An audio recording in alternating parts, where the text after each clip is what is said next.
Hi there, it's Dan here from Flexxable and welcome to today's video. It's a webinar recording we did with Shaun Clark from HighLevel and Mr. AI. It was an absolute smash hit. We sold out all places to the webinar and it was awesome. So I'm trialing something with my community. It's called a pay what you want after you watch offer. Okay, so this is quite a long webinar recording and there's obviously an offer at the end of it. But depending on how much you donate, we're throwing in some really cool bonuses, high-level snapshots, sales training, how to generate leads, all of that type of stuff. The description of what's included is below in the YouTube description with links and how you can donate. Pretty self-explanatory. If you have any questions or whatever, please do ask. But enjoy. It's been a lot of fun recording this, and I think you'll enjoy it too. This webinar is on how to supercharge your lead gen agency with HighLevel and OpenAI. We're going to talk about how you can swap high-level workflows and complex automations for a new way that qualifies leads like a salesperson, works 24/7, and is also stupidly cheap. And I'm Dan Wardrope, and I'm going to talk about Shaun and Jamie in a sec. But for those of you, I mean, everyone here knows me, right? But if you don't know me, then I run a pay-per-lead agency in the UK called Flex Digital, and I have an education website that helps people transition from running retainer contracts and low value local businesses to selling leads at scale with the pay per lead model. Okay. So I do like to move fast. I used to play basketball professionally and we get a lot of stuff done here at Flexxable. And as I was saying, I like to move fast. I run up and down the court fast. That means I do things fast.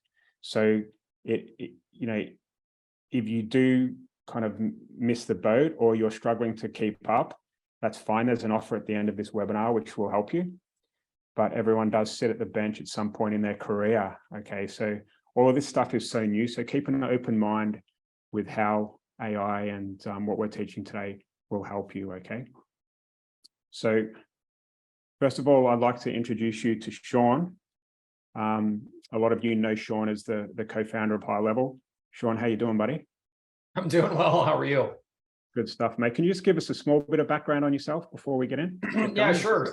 So software engineer by trade, had a SaaS company before this in the invoicing and space, helping small businesses collect more money on their invoices. And then after I sold that about, 6 years ago now, moved into HighLevel and got a couple of great co-founders, stopped selling to small businesses and only sold to agencies, and the rest is history. Nice. So how did you, I'm intrigued, how did you meet your partners and what did that look like? Because Sure, yeah. So the first guy I hired way back 20 years ago at his first job. And so I connected back with him when I was just getting out. I started with HighLevel. And so that was just a relationship that I had sort of semi-maintained for a while. Yeah. And then my third co-founder actually randomly called me and us and was actually a customer initially, and then really helped us understand the role that agencies play and why they're so important. And that was just a random connection. Nice. And what I mean, I've been watching you guys from the start, really, and it's been amazing to watch you guys grow. Is this kind of like, I'm intrigued, is this what you kind of were aiming for, or is it exceeded expectations, or is this just building? I've blown the expectations out of the water. I could have never imagined something this amazing. Wow. But you know, and really, honestly, no master plans here. Really just discovered it really by the virtue of having the right customer base. I mean, having really our customers led us to where we are today, and will no doubt lead us where we go tomorrow. So it's a very incredible big effort that we think of it very much as a partnership more than anything else. I've been so impressed with what you guys have done, and the loyalty that you have with your agencies is incredible. I really commend you guys. It's been great to watch you grow. All right, and it looks like you're terrible with slides, which is, I share that problem as well. All right, and I'd also like to introduce Jamie, Mr. AI. How's it going, buddy? All good. All good. Well, good, mate. So a little before you talk about yourself, Jamie, Jamie's kind of been in my community for what, maybe a couple of years, I guess, been in the circle. Yeah. With me. And, you know, you've kind of reached out to me quite a few times, really, just kind of talking about what you're doing and keeping me in the loop. And I've been impressed with what you're doing. But about a month ago, or maybe 2 months ago, you reached out to me with something that really kind of caught my attention. And it coincided with this webinar that I was having with Shaun, right? So I thought, why not, put 2 and 2 together and see what we can do here, because I know what you're doing with HighLevel is super impressive. It certainly blew me away.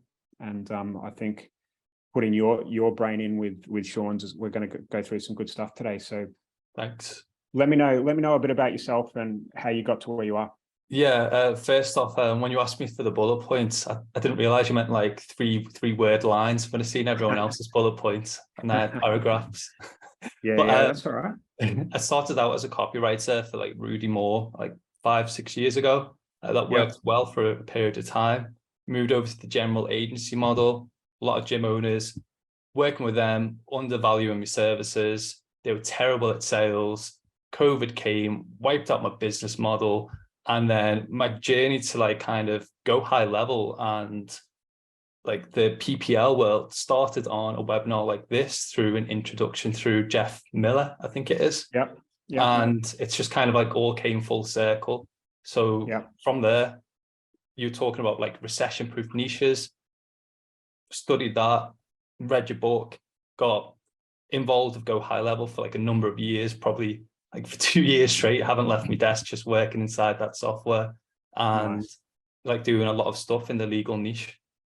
Cool, man. That's been good to see your progression, and what you're doing now is just blowing me away. So thanks. I'm excited to get going today. So yeah, thanks Jamie, and thanks Shaun for joining me today. I'm sure everyone here is super appreciative, just like I am. All right, so what we're going to cover today, what lead gen combined with HighLevel looks like, a little bit about the brand that I've launched this year and how we're using HighLevel, the challenges we face, and then I'm going to get Shaun and Jamie to kind of pick it apart, and then we're going to run through Jamie's systems that he's built, and after that we're going to have some questions, and we're going to grab a few guinea pigs as well, where we can.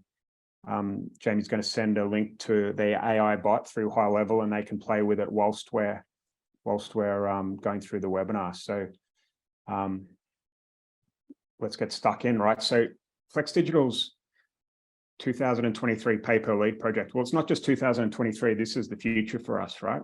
It's a brand called Aunt Meg, and it's helping kind of middle 40 to 50, I would say, or maybe 35 to 50, middle class women who need help and don't mind spending money to be able to save money. So think of, stuff on, utility bills, solar, home improvement, anything that's going to help them save money, getting a better insurance policy, getting a better mortgage, getting a better secured loan, whatever that might be to save money.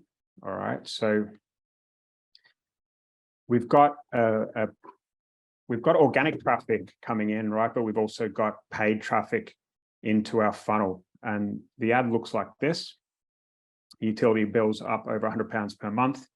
My free guide, 10 ways to slash your utility bills, might help. Click to download. All right, and once they click that ad, they go through a lead form funnel, which we really spend time working on with our copy and making sure that we really engage the prospect and tell them what to do next. You can see what that looks like. I'm sure a lot of you have seen that. It's the same for Facebook and TikTok, and we use both traffic sources. And it's just so cheap. Do you know what I mean? Like we're looking here. This is just a snapshot. 3,277 leads for 66 pence each. All right, so we're getting a ton of people into our HighLevel software.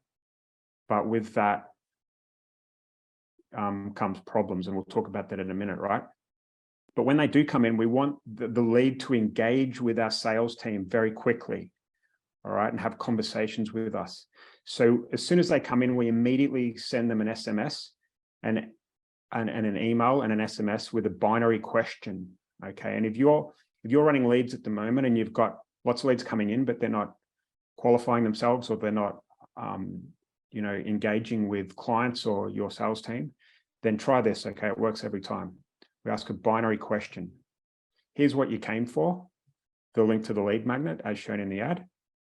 Are you a homeowner or a renter? Okay, this binary question, instigates a yes or a no, basically, and that can be for any niche. You just need to find out what your hot button type binary question is for your niche, and this really gets things flowing. Okay, so we aim for about 25% of people that reply, which means our cost per conversation is around $3 to $4, or sometimes even cheaper than that, if that makes sense.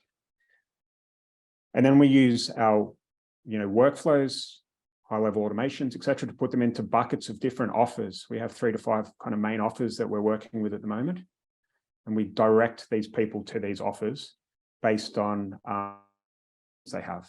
All right. So it kind of looks like this. We've got traffic up here on the left, paid and organic. We get them to opt in. Have the last step on the lead form, and then we sorry, we've just got a bit of noise in the background here. So we've got a last step or a thank you page. Then they go through to HighLevel, where there's that binary question, and then we take them to our primary offer first, which at the moment is solar. And then obviously, if they're not a fit for solar, we continue to nurture them, and we put them in different offer buckets and send them to secondary offers. I hope that makes sense. All right. Does that all make sense, everyone? Can everyone follow what we're doing here? Type in the chat box. Yeah, okay, cool. Looks great, right? So that way we're getting super, super cheap leads in, super cheap. And now we're figuring out how to send them to different offers based on the problems they're having. And because we're using a very generic hook to get people into the funnel, we don't have to worry about compliance issues, Facebook account shutdowns, and all of that stuff. We're kind of sending the offers offline rather than online. All right. But what are the challenges we face? Okay. Out of hours leads, workflow automations are good, but have to stop at some point. We have lots of offers. Sometimes the salespeople miss an opportunity because of lack of knowledge about the offers. The sales team have other work to do. We have too many leads. We have out of criteria leads that come in that we just kind of ignore because they don't kind of fit anything for us at the moment, or we ignore them and then we realize later that we've missed an offer that they might be suited for. There's just a ton of stuff that we're kind of missing because we don't have enough kind of human power to deal with it, if that makes sense. Okay. So that's, what we're doing at the moment. And I love what we're doing. We're building this big mega brand that we're hoping is going to be a household name over here in the UK. But, at the moment we're having trouble because we've got too many leads coming in. We don't know how to forward them in the right direction. So Jamie and Shaun, I just wanted to touch base with you guys and show you what we're doing, because I know you probably see similar stuff to this, or you might have an opinion on what we're doing. So rip it apart, let me know what's up, and we'll go from there.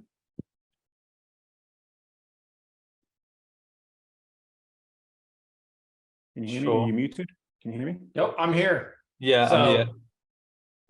Yeah, so Jamie, go for it. Right. My only initial thought is with the AI thing, which I'm about to talk about, you can have a very big open question, Yes. and use the AI to distill it down, their response into a single word, which could be tagged next to every single contact. It would be a really effective way of tagging each individual lead to a specific product, which could be sold to them. Okay.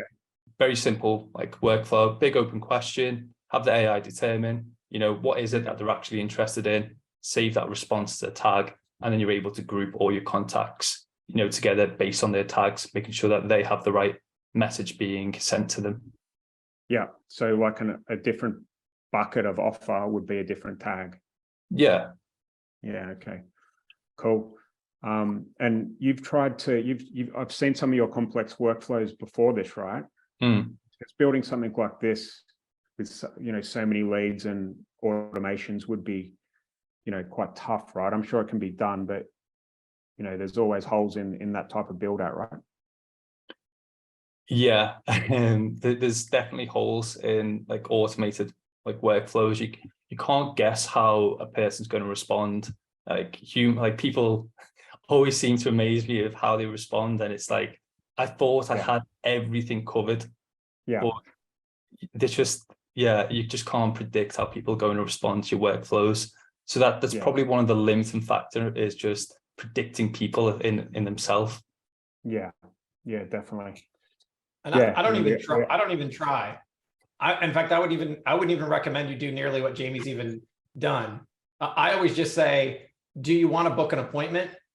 Right. And I leave it at that. And it's, and you know, if you've just registered on the ad, or, you know, whatever the call to action is, but most of the time it's an appointment of some sort, you know, and then at that point, if you've just registered on the ad, you've got a pretty good shot. I'd say 8 out of 10 that they're going to say yes, or they'll ask a question ahead of time. You know, how much does it cost, or are you guys open, or does it come in blue, or whatever. But in general, I'd never go beyond that in the current state, because it's just too hard to anticipate all the various questions that people have. And then from there, I would just, you know, I'd take the 8 out of 10 and be happy with the fact that I auto booked them. And then I'd take, you know, or whatever it is, 7 out of 10. And then I'd take the other 3 out of 10 and just throw it at my sales team and say, you know, go run this down. So like cold call them or whatever. Like cold call them or whatever. Exactly. Yeah. I guess the problem with that is because we're not the client, right? So if we say, would you like to book a call, or book a call with us, like we're dealing with someone that wants to save money on their utility bills. Like, I guess, you know, that's a long way from the hole for someone to close that into a solar panel person. I don't know. We haven't tried it. It might be worth a shot. Well, it all depends on what you're selling and all that stuff, and what your normal call to action is, right? But invariably, there is always something you want someone to do. And I often find that, you know, asking the yes or no version of that is where you're going to get the most success in general. Because I think human beings, we're just psychologically attuned to answer yes or no questions very quickly. In fact, you can even do an experiment and try to ask random people to answer a yes or no question. And you'll often find that, like, mentally, their brain will actually answer the question with, like, uncommanded. Like, they don't even have to think. It'll just come to them.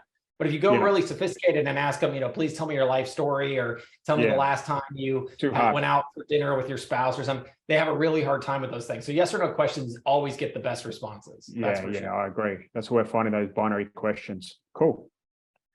All right. So as I was saying before the call, and you know, we want some guinea pigs, right? We want to get 5 AI guinea pigs with a phone. And at the moment, we've only kind of built this little test thing for the UK, Jamie has. So would I be able to get 5 hand raisers? Okay, there's lots of hand raisers. All right, the first 5 people in the UK to chat, to put a chat in, I'll do it. Just type, I'll do it. Okay. All right, you have to be in the UK though, okay? All right, okay. Oh, well, Nat, are you with us, Nat? I don't know whether Nat's, okay, cool. Sorry, I was muted. Can you, wow, there's lots of people interested in doing this. Would you be able to just grab 5 people from the UK? I'm not sure whether you can message them directly. Yeah, I can do. Yeah, no probs. All right, cool. You've got the link, right? Yeah, I do. Yeah. Okay, cool. All right. So while Nat's doing that, I'll move on. But what I want you lot to do is go through the link and register your name, email, and phone. And you're going to start engaging with a chatbot for a debt consolidation offer. Okay. And it's, you know, fairly basic, but it'll give you an idea of what it does. And then at the end of the call, if it's okay, we might jump on and maybe you can show your phone or show people what that looks like, or give some feedback on whether it's working brilliantly or it breaks, as things usually do on a webinar. So let's see how it goes. Okay, is that cool? All right, good. So Jamie, like, over to you, right? We've talked about what we're doing. I'm intrigued as to how you think you could kind of help us. And also, you know, what you're doing yourself. And I guess this is over to you at this point. Yeah, sure. Thank you. So in my line of work, like, what we try and do is, if a lead drops in between the hours of 9 and 5, we don't bother sending a message. We just get HighLevel to ping the salesperson's phone and get them to try and make a contact there and then. But outside of those hours, we're looking to keep them warm, because most leads, as you know, drop in between the hours of 5 p.m. and 12 a.m. And we want some sort of engagement there before the salesperson has the time to chat with them. So the example that you're seeing on the right is in a legal niche in the UK called housing disrepair. The background to it is tenants who have issues in their property can basically sue their landlord if they don't repair their home. Now, what you're seeing here is an example of someone saying that they've got dry rot in their property. They signed up to an advert and said that they have dry rot. But then they respond to an SMS and they say, no, I don't have dry rot. My toilet basin is broken. And then the next message comes out and it says to them, could you upload pictures of your dry rot? So there's a little bit of incongruence there, and you wouldn't be able to predict for that right now in its current format. It is really good and it still works, like these type of flows. But what happens is sometimes there's incongruence with the messages. Sometimes leads can feel like that, can realize that the messages are automated and feel cheated, and leads drop off before, you get to ask them to take an action. And more importantly as well, because this lead has changed their answer to say that they have a toilet hand which is broken, they actually don't qualify for my client services. So I would not want to be sending this lead across. The SMS has just continued that flow. Whereas the AI, I can tell it, this is not a good fit. Yeah. And I think this is where a lot of people struggle, right? Because let's say they're running pay per lead offer and they're selling 100 leads a week to a client. And they send 100 over, but the client comes back and says, they're not good quality. And most lead gens go, why? Well, why? Why are they not good quality? And, most of the time, unfortunately, the clients come back and don't really give you a very good answer. But, we've got a situation here where, if you're sending over a lot of leads that aren't congruent with the client's offer, then they're going to say the quality is crap and they're going to stop ordering with you, right? So, I guess what you're talking about here is being able to hold back the leads just a little bit and be able to kind of match the criteria with the offer and send them when they're ready. Is that right? So that's one of the ways that I am using this, which is just to further qualify and boost the quality of the leads. And I think I talk about a little bit later on that people who go through these extra processes, I am looking to charge extra for these leads because they've engaged, which is one of the hardest things with leads at times, is to get a lead which engages and they're further qualified. Therefore, they are more valuable because they're more likely to close. But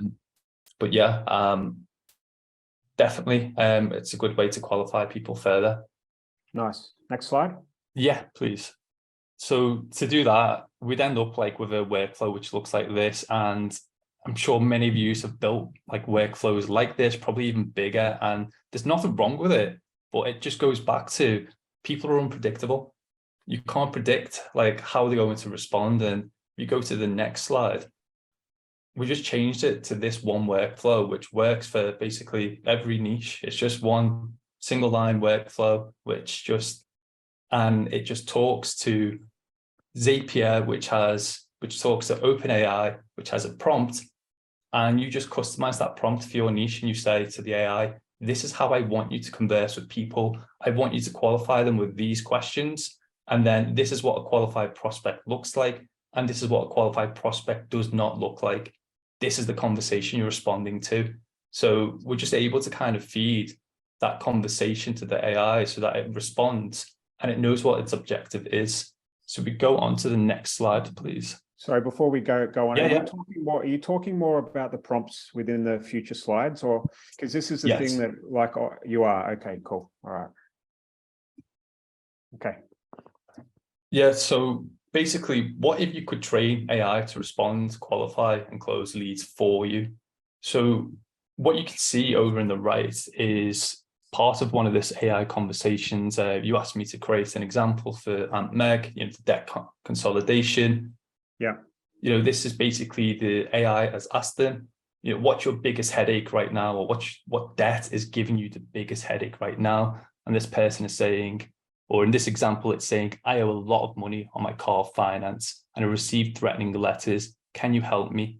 So it's asked, can you help me? And the AI picks up on that and goes, absolutely, I can help you. How much is your total debt? Which is the next qualifying question, which we're trying to gather that information from. So it understands what's being said, how it should respond, and what the next qualifying question is, just to make it seem like an organic conversation and just keep that conversation flowing. So the good thing about it is it will work, towards a goal which you set, and it will work 24/7 when people ultimately, they don't work on weekends, they're not working at 12 a.m. Maybe your leads are more responsive then. Yeah, amazing. So while I remember, because I'm seeing that chat on the right for the debt consolidation, the 5 people that are running through with the link, are you guys running through this and are you testing it now? Can you just let me know, or let me know in the chat bot just as a reminder? Hey, Dan. I wasn't a co-host, so I couldn't send it directly. I've sent it to people's Facebook. So Tarek, Cy Hearn, Michael Thomas, Gary Cooney, and Lewinsky. Sorry, Peter Lewinsky. Okay, thank you. There are 5. Yep. Can you check your Facebook? It's on there. All right, thanks, Nat. I can see that people are talking with it right now, actually. Okay, cool. Gary's just working through it. All right, cool. We'll catch up with you guys at the end and let us know what it's like. Try and break it. I was playing around with it before, and it was so cool. It's so cool. Honestly, give it a go and try and break it. All right. Next slide. Yes, please. So what I found works really well is pairing this with, Shaun's already native Go HighLevel AI appointment booking bot. I mean, the example on the left is for a company in America who does rehabilitation services. Very basic questions, there's nothing too amazing there, but it's just the fact that we're able to pull people through that process and then push them over to HighLevel's awesome booking bot to qualify them further and book them all through an SMS conversation, which seems natural. One thing I would say is don't ask the AI to provide emojis, because that thinking face in the example on the left probably isn't the best for a rehabilitation service in the way of presenting themselves. That's funny. Cool. But next slide, please.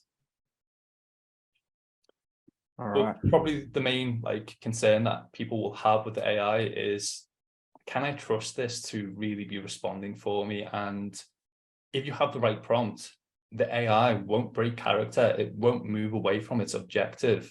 It won't move on to the next question until the first question has been satisfied, and it won't break congruence within your conversation. So these are just some examples of us trying to break this prior to this presentation. And person responds, or in the example in the top left, it's saying, I'm not interested in talking about debt relief. Can we talk about the news instead? And the AI responds, I'm sorry, I'm only trying to help you qualify for our debt relief program. Can you tell me about, what debt is giving you the biggest headache right now? In the bottom left example, the person responds no to that question. And the AI is a little bit cheeky and it says, I'm sorry, did you mean to say yes?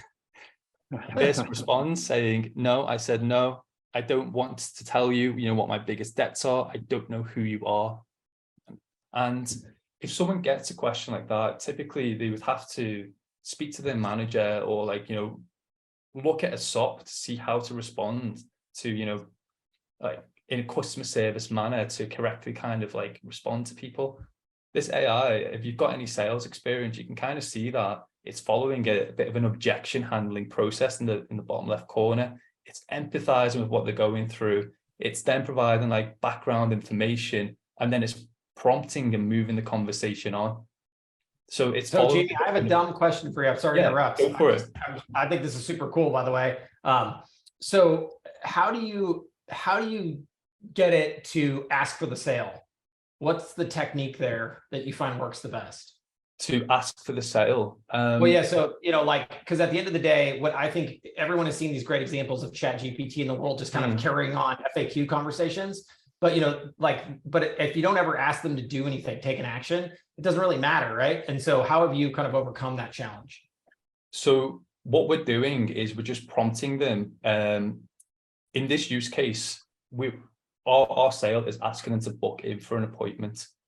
So that's like our end goal here. We typically only ask 3 qualifying questions, maybe 4. We're not wanting or interested in long conversations through SMS. Less is more. We just want. Do you do it like after a delay though? Let's say I'm like asking stuff. You just wait for a delay and then hit me with a question, or how is that? Or is that part of the prompt training? So it will send. Are you asking about the response time? Like so I write in and you ask me this, ask me that, but let's say I throw you off, right? I want to talk about the news and then you bring me back around and we're moving through the conversation, but at what point do you say, okay, I'm going to ask this guy to book an appointment or ask this guy to take an action? Sure. So in the prompt, we tell the AI what looks like a qualified client and what does not look like a qualified client. We then say, if it meets this criteria, you will then basically say, congratulations, you qualify. What we have in HighLevel is if a custom field has that, congratulations, you qualify, it then starts the AI, Go HighLevel's AI booking bot to just kick in. Yeah, super clever. Thank you for answering that. Sorry, keep going. Yeah, so Shaun, we like a lot of the people in my community, like they make a sale for them is selling the lead or the appointment onto the end client. Yeah. Absolutely. Yeah. Getting the appointment booked. But to me, when I say ask for the sale, that's what I mean. Like ask for them to take an action, right? And so I think that's cool because I think out of all the examples I've seen, like that is the bigger challenge, at least as a marketer, is getting them to take that action. So it's really cool to see how Jamie's overcome that. Yeah. I think the chatbot and people who are going through it now will see that happen. There is a booking thing in there, isn't there, Jamie? It's not connected to Go HighLevel's AI booking one, but it does ask, when can we call it, basically. Yeah, it does ask, doesn't it? Yeah. Once they meet the criteria, then at the end it says you can book a call. We've just got an open link or something in there, right? Yeah, cool. Next slide. Yes, please. All right. So, but this is where I see the true value of this. So the AI stuff, it is good that we can have conversations through like SMS. Sometimes it's with the SMS, we're qualifying leads further. Sometimes I have it just as a general FAQ. So I work in some unusual new legal niches, which people like are unaware of. And I basically just have a big open question. Thanks for signing up. Do you have any question about this service? And we have this like SMS bot there just to provide a bit of an FAQ. But this is where I see the true value in this. And this is kind of where my journey started with integrating AI with Go HighLevel. Probably started around about May, June time last year. I started working on a new legal niche, spent about 5 months working on it. And one of my clients is getting results, but it's very slow. I brought in a new client, and you need to realize these are lawyers and solicitors, and they just didn't understand how to qualify these leads. Even with all their training, it was taking them forever to qualify these leads. They could see the potential, but they just didn't, they were spending too much time on this process. Around about this time, it was November, December, and they weren't seeing confidence in this product any further. So ChatGPT came out, and I quickly discovered that if you give ChatGPT the right information, it knows how to qualify these leads further, and it can give a very informative response. Could you move on to the next slide, please? Yeah, I like this. This is super cool. So what my first idea was, right, I'll just train my clients on how to use ChatGPT, to qualify people over the phone. But then I was like, what if I just kind of get the leads to answer more questions and bring that response back into HighLevel to support the sales call? And I was like, all right, that's what I want to do. But how do I incentivize the lead to do that? So I had to change my entire approach, and my approach changed to a really unique hook, which is, qualify online in seconds, using AI without speaking to someone on the phone. And a lot of curiosity, but for people to basically enter in the information. I'm rambling a little bit here. No, it's okay. Is make it so that people could provide additional information. And then we'd use OpenAI to further qualify these clients to see whether they qualify for this new product. And the best way that I found to do that was to incentivize people by saying, check to see if you qualify online. They'd enter in their information. We would then basically send this information to OpenAI. We'd train OpenAI with a little bit of case law, and it would basically check the client's answers against this case law and tell them whether they were, basically whether they were owed a refund or not. And we'd then basically display this answer within the lead page itself. So what we can see here is the client has basically said, entered in some information about the property, saying it's in a poor state. And then the AI has told them that the property is not suitable to be used as a dwelling, which means it is a qualified lead for my client, which is what they need to hear to feel confident in the process, and explains why, quoting the case law, gives a very detailed response. So you can move on to the next slide, please. Amazing. And maybe you're touching on it, right? But you were telling me a story about how the solicitor messed up one of the leads that came through and said it wasn't a valid claim, but it actually was, and the AI taught them that. Yeah, it's insane. It's really good. So what Dan's asked me to do is basically create like a more of a generic, legal lead gen solution for this. And what we've got here is a landing page. This is how it looks and works. You basically feed in, a big open question in as much detail. Please explain your injury and how it happened. Client would enter in, you've slipped at work, there was oil left out, they've fractured the spine, they've been, in bed for months, they've lost their job. Within a minute or so, we would basically create a response, and then using, HighLevel's funnel, we're able to display the answer in this big box here, which gives them a very detailed response. And right at the bottom is a book a call button. So that was my objective, right? You need to understand this was my objective, which was to help my clients understand how to qualify leads, right, better, and to deal with them. But what happened was I noticed we had a big increase in bookings, a really good increase in people showing for their bookings. So there's a lot of second order and third order effects from this. So does that process make sense, do you think? Have I explained it? Yeah, it does. Sorry, when you look at that landing page, is that after people have come through a Facebook lead form, or is that the landing page you send the traffic to? Yeah, so this is they've basically been pre-qualified through a lead form. This would be the thank you page. And, if they don't go through the thank you page, we'd send it to them in an SMS as well. Yeah, right. So if you guys can picture the Meg funnel that I showed you before, where you had a lead ad that went to the lead form, and the last step for us was, please check your phone, we've sent you the guide. The last step in this scenario would be answer 2 questions, and AI will tell you if you could be owed compensation. They go through, they put a bit of information in, and then the AI bot spits out whether or not they have got a case, which means that it's super impressive, and it massively increases the book a call percentages, and it's just a fantastic hook. And I'm going to talk about this in a sec, right? But this is the way to make the whole thing about Facebook lead forms and the quality shit from them, right? This is how you can make the quality amazing, right? Because you're getting someone to do the qualifying for you. It's very, very, very, very cool. I'm sorry if I'm jumping ahead. It's just super exciting, Jamie. No, it's all good. Yes, please. So, all right, what happened when you started doing this? We had an increase in lead to appointment. So currently it's sat at 65% of people are booking appointments and 55% of people are showing. Prior to this, B2C, right? Yeah, this is all B2C.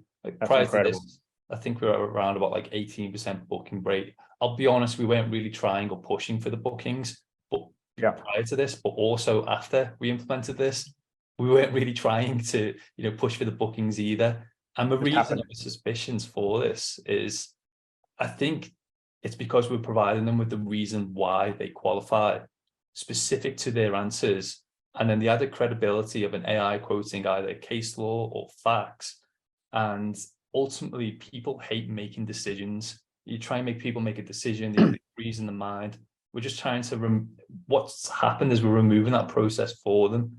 And I appreciate not everyone's going to be in the legal niche, right? And they won't have like a need to further qualify people through this form. But if you were, for example, in the solar, you could have like big text area boxes to help people make that decision by asking them, you know, why are you interested in solar, and what's your biggest, like, you know, concern about buying solar panels? Well, it's not just that, right? Like there's like most niches have a qualification process, right? So for solar, it could be, is your house south facing or north facing? You know, have you got a flat roof or a pitched roof? What type of tiles do you use? You know, and you could spit out, like you could train it, I'm sure, to spit out like how many kilowatt hours they're going to save, or you know, whatever that is, right? And that can be the same for secured loans if they've got like a you know, a certain number of debts, or you know, there's certainly so many ways you can use this for many different types of niches, in my opinion. Yeah, definitely. In the solar example, it would just kind of regurgitate, like, for example, people said, look, I'm interested in the environmental benefits and saving money. And they might say, I've got a concern that it's too cloudy and it won't be efficient in my area. What would happen is the response would say something like, you know, based on this law, I mean, not based on this law, based on like this study done in this university, solar's been shown to be 90% effective, like in cloudy areas, you know, and it would still be a good investment for you. So it's kind of like good for helping people who've got questions you haven't answered. Get a really good detailed, like factual response back to them. Amazing, man. I freaking love it. Bloody hell. Thanks. All right, keep going. So yeah, from this, what we found is some of the third order effects is some of the best contact rates, you know, we've had when generating leads. New marketing angles right now probably will only last like the next 6 months, you know, until everyone starts using this. But use AI and discover if you qualify online without speaking to someone on the phone. Like there's a bit of a curiosity angle there. We found that it's brought our lead costs down, and it's just a unique angle for it. But this is the thing that I love the most. Everyone's probably experienced this at some point.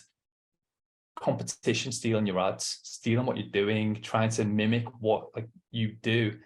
Yeah, sure, you can maybe steal the ads, but if you don't understand how this back end works, you're effectively locked out, and you wouldn't be able to produce the same ads as us, because you know there'd be incongruence with your message and the client's like journey. So by doing this, like I'm effectively locking out a lot of competition at the moment.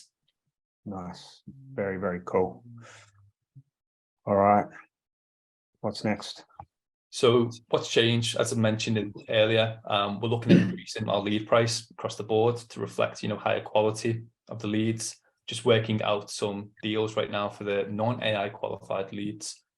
It's been easier to cold email large clients, you know, when you've got a new fancy shiny object, right? And they've probably been thinking, how could we use AI in our own business? And if you're able to kind of display how the qualification process works, so it's a bit of a show and tell without them engaging with you, it's just like a very unique way of approaching businesses right now. Basically the same messages you would be sending within your cold emails, but it's just kind of like added on this like shiny object, like, you know, approach to it. Yeah, I call it spinning your offer. Spin your offer. Same thing, but a different slant. Yeah. All right, cool. What are your predictions then? So, as I said, like I don't want to speak for Shaun or create rumors on this, but I can imagine at some point Go HighLevel would have a native like integration with OpenAI, you know, for messages. I won't like ask him about it directly. I'll move on to the next one. Don't worry, I'll tell you all about it. Easy Your to turn produce. next, Shaun. Awesome. Easy to produce, high-end like marble quality video ads. So check this out right now. Runway ML Gen 1, kind of like the image prompt text. You can basically type in what type of video you want, and it will produce that video for you. You could even, for example, this like Zoom recording, you could upload this Zoom recording and ask it to apply a Simpsons filter to it, and it would look like, you know, this is in the Simpsons. So it's going to be a lot easier to create some really interesting videos without like, you know, big budgets. The next one, this is just like AI telesales people. This is where I think it could go. Right now, we've got the technology, ChatGPT can produce the responses, and you've got the likes of Resemble AI, which can clone voices. My limiting. Oh, can I tell you a story about this? Yes. I got on the phone with a CEO who is going to integrate this with HighLevel. This is exactly what they do for restaurants. And they have some really big chains in the US. And the whole idea is you call up and you say, hey, I want to order. And they're like, and it knows the menu. And you could be like, yeah, I want to get a whole wheat on rye, hold the mayo, double the mustard, you know, double the bread, and it gets all of it, and it fulfills the phone orders seamlessly. He showed me a demo. I just didn't even believe him. It was wild. Wow. I thought, why the heck would I ever call in to order if I could just do it online? But whatever. I was like, I didn't want to mention that, but it was really crazy how good it was. Yeah, amazing. Yeah, that's really good. But that's the way that I'm kind of seeing it now. Is I assume at some point in the future we're going to have AI telesales people. It's just, I think we're just waiting for the hardware to kind of like catch up. There's like a lot of like delays, so it could be done, but again, it's that congruency. You'd be like 4-second delay in responses, and no one really wants that on a phone call. So basically, what you're seeing inside HighLevel at the moment via text will eventually turn into voice. Yeah. Bloody hell. Things are moving fast, hey? All right. I think we're on to Shaun next, but yeah, that's me. I'm gonna have the way more boring part of the presentation. I doubt it very much. Not the case. I want to ask Jamie quick questions though, because this is what confuses me, and if it confuses me, it might confuse other people. Is the prompts, right? So can you explain a bit more how that works? So let's say someone comes in and and the ad says, have you got a detached house that's been split and you've got problems with dry rot, then you might be owed some money from the government, or whatever that is. How do I understand how the chat stuff works and how you can get the bot working on it, but how do you give it the criteria to make, like, what does that look like? Sure. So first, what I kind of do, and this is going to get better because this is with an older model of OpenAI, and so there's always improving, by the way. First thing I do is I check to know what the model understands in law already, or in the world, or do I need to feed it information? So that's the first thing I need to do. So in this case, housing disrepair, I'd basically ask it, do you understand the laws around section 21? And it goes, yes. So in my prompt, I'd basically say, you're speaking to someone who could qualify for housing disrepair, and like you should read their answers and relate it to section 21 of this document. I want you to act as an AI, which is going to qualify these people for a potential case. Here are the 3 questions I want you to ask. Do not move on from a question until you've received a satisfactory answer. This is what this is a definition of a satisfactory answer. Here's the conversation you're responding to, and here are the questions to ask. So where do you input that? Where do you input that? Where does that? Where do those questions go? So that prompt is being input in Zapier. So it's just Zapier. Okay. Yeah. Okay. Interesting.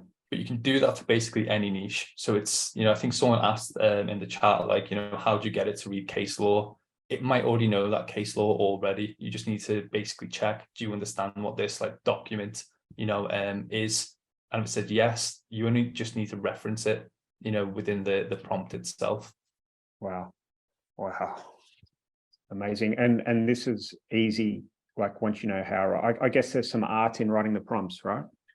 Yeah, there definitely is. I've noticed, like, if you don't add a full stop in certain places, like the AI will go haywire and will start thinking it's responding as the client and as the AI. So there's an art in writing the prompt, and like obviously, like, we're going to show you how to do that. Cool. All right. So let's save the questions for the end, Jamie. Maybe you can have a look through some of these as they're as Shaun's talking. Sure. And at the end, we'll go through all of that. Okay. All right, over to you, Shaun. Cool. So one thing I was going to say is, before I get into my boring part, I think what Jamie has done is really cool. And this is a great example of what I feel so lucky to be a part of. You get really smart people racing out ahead to do super innovative things. And what I also love about this is an incredibly new part of the field. And it's very key. I think it's very obvious now that it's going to play some role. And and what that role is will be interesting. Now, I'm a software engineer by trade, as I said before. And so as software engineers, we're used to this construct of always getting tools that replace old tools. And we think of them as just abstractions. And so, you used to, when you wrote code, you used to have to like allocate and deallocate memory on your own. But now when you write code, you don't have to do any of that stuff. And so I feel like AI is very much like that. It's an abstraction layer that's going to allow us to essentially do things that we used to have to take longer to do them faster. So I think it's a fascinating field. And as a product, we're just stepping into this. So first I'll talk about what we're doing right now, and then I'd be happy to talk about what we're kind of doing in the future. So one of the most obvious places where we've already seen, and again, remember how HighLevel works is we're incredibly customer driven. So it's important to us that we don't make moves that our customers don't want us to make or haven't already made. So we kind of wait for our customers to lead us in the right direction. So one of the first pieces of this that have been quite obvious at this point to probably everybody, and many of you may be using tools, is really on the content creation side. And the way we think about this is it could be social media posts, it could be emails, it could be blogs, it could be websites, it could be funnels, it could be chats, it could be almost anything. But really, a lot of the static content creation tasks can be kind of arduous for people, take a long time. And so that's kind of where we attacked it first. So on my screen right now is actually what we're hoping to release tomorrow, and which is AI for social media posting. And just a quick note, as soon as this drops, the way it was written and created is it's actually an extensible component that can be used across the whole system. So it'll actually roll out to all those other areas, incomplete by the end of the quarter, but very quickly you'll see it. I think blogs is up next, and then funnels after that, for those of you who care. So basically on the screen here, what you're seeing is the current social media content creation flow plus a new little button, which I put the arrow towards where it says Content AI. So if you go to the next slide, what you'll see is when you click that thing, you're going to be able, I skipped the little pop-up, but you'll basically be able to ask it. It'll ask you a couple questions. What do you want us to, how many variations do you want? What do you want them to say? Hit the go button, and then boom, it gives you all your variations. And then you can look at them here kind of on that left-hand side. And then you can, and it'll summarize kind of what your description was, your keywords, your writing tone. And then you can decide which of those you want to use. And then bam, you've got your social media post. Really, really simple way to sort of do that, that hybrid between bespoke writing and templates, kind of bringing AI to the forefront there to kind of help assist you in that content creation, either incomplete or in part, because obviously you can edit this and change it as you see fit. And then if you go to the next slide, then you can just see, here it is. Now it's, just part of the normal flow like you would otherwise anticipate. And bam, you've got yourself a social media post done, right? So that's pretty easy. If you go to the next slide, what we care, so this is kind of where we're headed here. So you'll see this also pop in, and you can see right there across the top, social planner, blogs, funnels, websites, forms, surveys. The idea here is what's always important to us, right, is features are awesome, but more ways for agencies to make money is even better. And so if you look at a lot of the current components and tools out there, they're positioned sort of as standalone products. They've got sort of like $39 a month fees. And a lot of them actually have high churn rates, believe it or not. And I think it's because as marketers, we sort of attack this as a project, right? So we're going to go in, we're going to do a content project. Maybe it's a new website, a funnel, social media campaigns, whatever. You want to use those AI tools and pay for them as you use them and then be out. Now, don't pay attention to the numbers on the screen. I doubt they're accurate. But this will also allow you to come back later and do a couple of things. You'll be able to see what has been generated in the past, reuse it, obviously, and obviously a great place to just show your client. If you're going to, there's two ways to do this. You can either use it as an agency and not give it to your client, or you can give it to your client as a tool and let them do it. Either way, we just want to have a one-stop shop for you to see kind of how that's playing out in the system. Next slide. And then, of course, more important to me than anything else, marking it up and making money. So as an agency, you can come in and you can actually take those root GPT-3 and ChatGPT costs and actually mark them up. So if you are going to give it to your clients as tools, you're going to be making a profit off of it, just like you would anything else, like email rebilling or Twilio rebilling, that kind of thing. And again, it becomes a profit center for the agency as we continue to roll out more and more tools that are AI driven. That's awesome. But you know, a lot of your clients, well, some of your clients are going to say, I could care less about any of this garbage. Some clients are going to say, hey, I saw this on CNN and I can't wait to use it myself. You know, let's find a way to help you make money. So that's kind of the point of that. Next slide, I think. And then of course, just you know, as usual, kind of that summary section that we have, you can see we're going to add in that content AI stuff. So you can just sort of easily see what you're billing your clients. And then I think, is that my last slide? I'm pretty sure it is. Yeah. See, told you I suck at slides. So, but at the end of the day, I just wanted to give people a visual construct around what we're doing as a company. And then really where we're going to go from here is actually more towards the direction Jamie just highlighted. So on our side, we're experimenting first with our support tickets, as well as our inbound web chat, which is kind of our sales channel flow often. And, you know, really trying to find that beautiful balance between what can AI do really, really well, and where does it fall down? And I'm kind of on Jamie's side, where it feels to me like it's nurture 2.0 in some sense, where, you know, there are different questions that people ask very commonly. And I can see this in my own business with people coming to our web chat and saying, you know, well, what's in the 297 plan versus the 497, or, you know, what's included in this, or what's that, you know, blah, blah, blah, blah, blah. And, you know, right now, if you come again to Jamie's point after hours, we just sort of say, hey, we're closed. Here's a bunch of random stuff. Good luck. We'll see you tomorrow. And there's, you know, and for us, closed is US time. But I mean, if you're in Australia, you're like, what's wrong with these idiots? It's 10 o'clock in the morning, you know, and they're closed. So, you know, at the end of the day, I think it's a great place for AI to come in.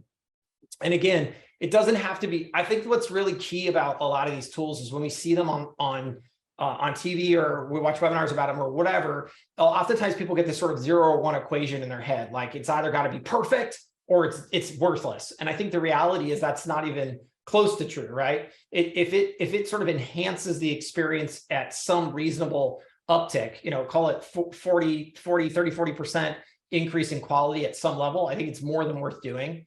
And I think if done right here, AI has an opportunity to hit more like the 60 or 70% mark. And the way I look at it is, you know, on my web chat team, if I could replace, you know, half my web chat team with AI, I'm going to do that tomorrow. And those people aren't going to lose their job, by the way. They're going to move over because we have a truckload of open positions that I'd love to put them in, where really, quite honestly, what we're already doing with our agents is we have pre-canned SMS templates because we use HighLevel, and we're literally just teaching them to grab the right template and send it. And that is something AI really ought to be doing for them. And so these are the ways that we're advancing ourselves. And then as far as HighLevel specifically, next quarter, we will come out with an AI chatbot.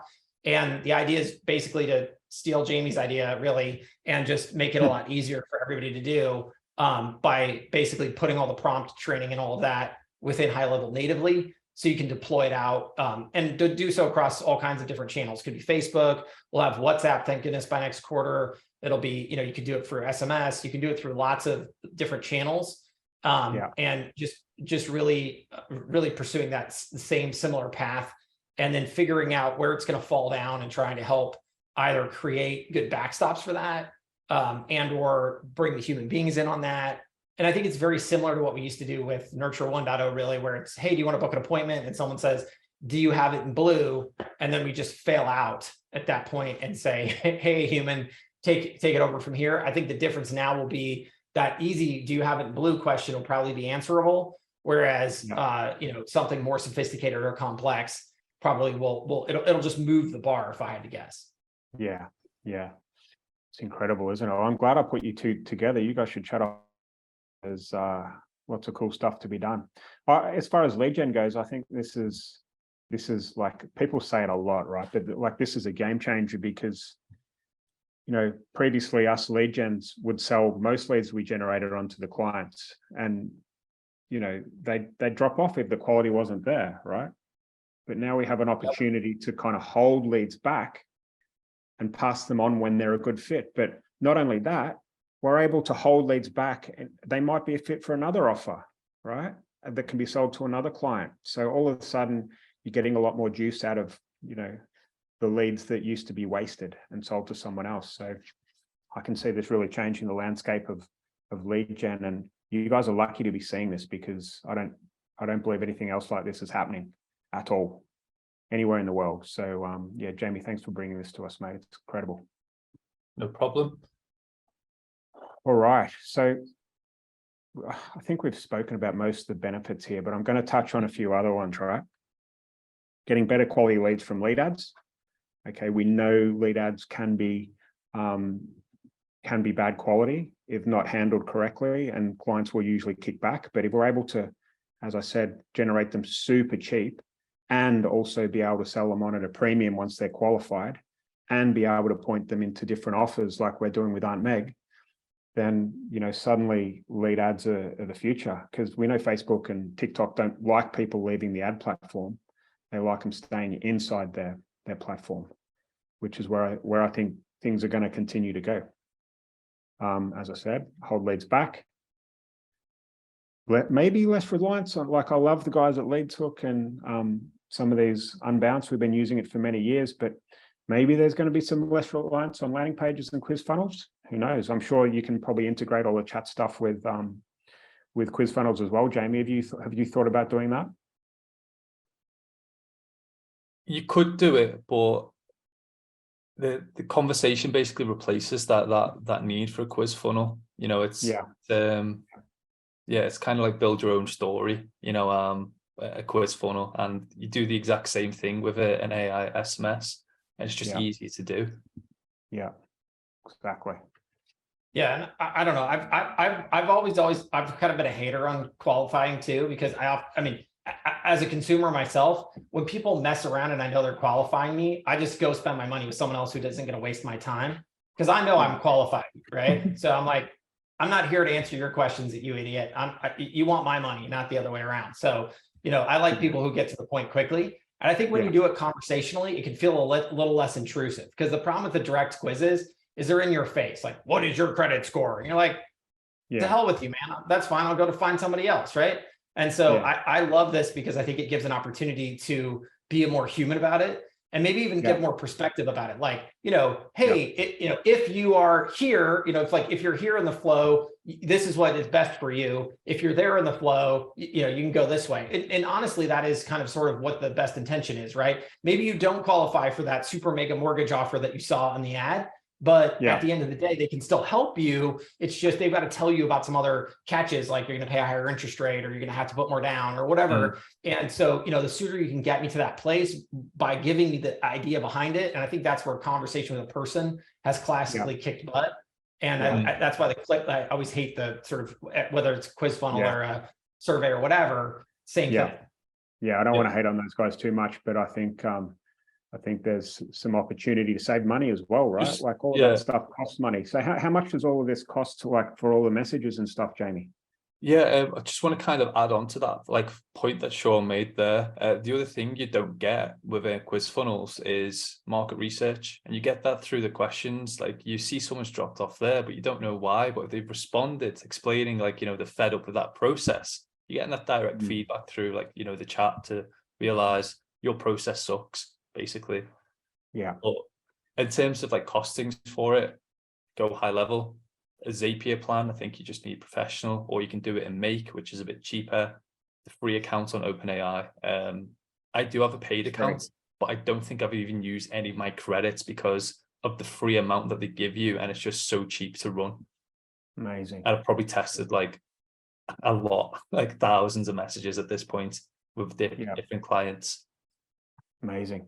Use AI as a hook to get bigger orders from current and past clients. I love this one, right? Some of you might have 50 clients you've worked with in the past 2 years. If you send them an email saying you've got a new offer using AI, and you're going to help qualify leads before you send them on, you're going to get a huge uptake in orders if you position yourself the right way. You can use AI as a hook to get new clients. Okay, cold email. Jamie's touched on that. We've got a Facebook ads B2B program, which absolutely kills it without the AI hook. But if you added that into the mix, oh my God, it's scary. You can charge more as the lead is pre-qualified and packaged up and ready to go. obviously, which Jamie's spoken about. Appointment setters and sales staff can do less of the tedious work and more of the work that matters. That was what Shaun was kind of touching on before. You can move these talented people to different parts of your team. And I guess, more of this, like, it's one thing that I realized when I got started in pay per lead and started making a difference for my clients is that, they start inviting you to steak dinners, not with Salt Bay or whatever his name is, but I wasn't quite that good, but you get invited out to golf days and holidays and all sorts of cool stuff when you're treated as a partner rather than an unwanted marketing expense, which is the value of what we're bringing here, which is super exciting. Okay. So how can you get started with what we've spoken about today, and how can you get involved? We're calling it the Sales Android. There's the link to what it is. Nat, if you can put it into the chatbot, and we want to get this to you guys as quickly as we can. What you get with that is the Evergreen SMS chat snapshot that we spoke about that just keeps on chatting until they close. The online qualifier snapshot, which is that landing page funnel for the Facebook lead ads. You get prompts for the AI webhook, which Jamie spoke about before as well. And also to throw this into the mix, these two things, they're two private Ask Us Anything and troubleshooting Zoom calls. So week 1 is like troubleshooting to help you get everything set up and working. And week 2 is a private prompts masterclass Zoom call, where Jamie will teach you how to write the prompts to get the best effect from your sales Android. And also, I'm going to give you my monster order getter, how to use AI as a hook to get big orders from current and past clients. Okay, but all of this is explained from this link here. You can just copy and paste it or type in, you'll see it there. I think Nat's probably put it into the chatbot anyway. So yeah, there we go. All right. I'm not very good at kind of pitching. This kind of sells itself. It's the most incredible offer I've seen. So please do jump on it. All right. So let's get, how about I read out the questions and you guys answer, but why don't we, can someone chat that's been, like, just type in the chat box and I'll see if I can make you panelist. And then we can have a quick chat with you to hear about your experience. Can we get you to... Hello, can you hear me? Hey, so I can. Yeah, obviously, I mean, your program, I think it's wonderful.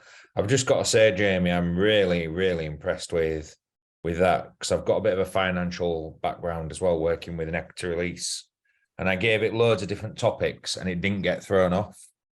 As you can probably see, Jamie, it's basically got all different things. So basically from the debt, then I said I had a problem with my mortgage. Then it asked me questions about my mortgage. Then it asked me about my loan to value ratio. Then can you see me now? I've come through now, I think. If I put my awful camera on, you might see. Oh, there you are, Si. Yep. Yeah, very impressive. I must say, it felt actually very natural. If I hadn't have known that it was AI, there's nothing that would have suggested to me that it wasn't, because obviously I've gone from saying about my debt. So it says, okay, how much do I want to pay for my debt? Then it said, when can you book a call in? So all I did was put Tuesday at 11. Great. We'll be in touch to schedule a call at that time. Then it basically says, have you got anything else? So I thought, well, I'll throw it and say about my mortgage. And it said, yeah, cool, we can help you with that. What type of mortgage have you got? So Amazing. Put interest only. And then basically went through, obviously, how much I pay a month on my mortgage. And then it says, well, okay, we can help you with that, but is there anything else? So I thought, right, I'll throw it again and put in the equity release in there. So it's just going through that now. And I've just asked it about life insurance, because I'm really giving it so much. It's just said, yeah, we do life insurance. Would you like to know more about our insurance coverage? So you've actually got 4 or 5 leads for 4 or 5 different people if they do different things there. Very impressive. Amazing. All right, we might, thanks for that, Si. I might jump on maybe just one more person. Michael Thomas, promote to panelist. Hello. Hey, buddy. How you going, mate? Yeah, good. So I tried to be a bit like defensive, because it was obviously asking about debt, which I'm sure people get quite sensitive about. So I started throwing at stuff like no debt. When I started to try and get it to like pry ideas of what I might be in debt, you know, some people are just overwhelmed with debt, right? They almost don't know what they owe for what. And I thought to myself, it'd be quite cool if you could get the bot to try and ask me prompts about, you know, like, what do you currently pay for your mortgage? What do you pay for this? Da, da, da, da, da, and try and help me almost work out what my debt was. And it seemed to break it pretty quickly because I wasn't giving it. Do you see what I see, Jamie? Have you Yeah, seen I'm just going through it now. Some of them, yeah. So you've basically said no debt, and it's responded with, okay, I see. Do you have any other debts that you would need help with? You said, I'm not sure. So what's happened as well is you've double responded, and we'll say that this is a limitation with this. It will only read one message that you've just responded to. So if you're responding really fast, sending 3 messages, it will read the first message and respond to that and use that as the context. So that's probably where it's went off, you know, where you've just kind of responded with one word, and then the rest of your response. Yeah, the rest of my responses were down the route of like, I don't know. Yeah. And then in response to that, it then kind of said, approximately how much can you afford to pay? Well, if I don't know what my debt is, how can I know how much I can afford? It's interesting. Does it, if I may ask, does it effectively go like a conversation between human, but it kind of keeps following the pattern of the original conversation as opposed to kind of resetting itself and going, okay, I don't know means we need to start back at kind of gathering information, because I don't know is basically saying I have no clue.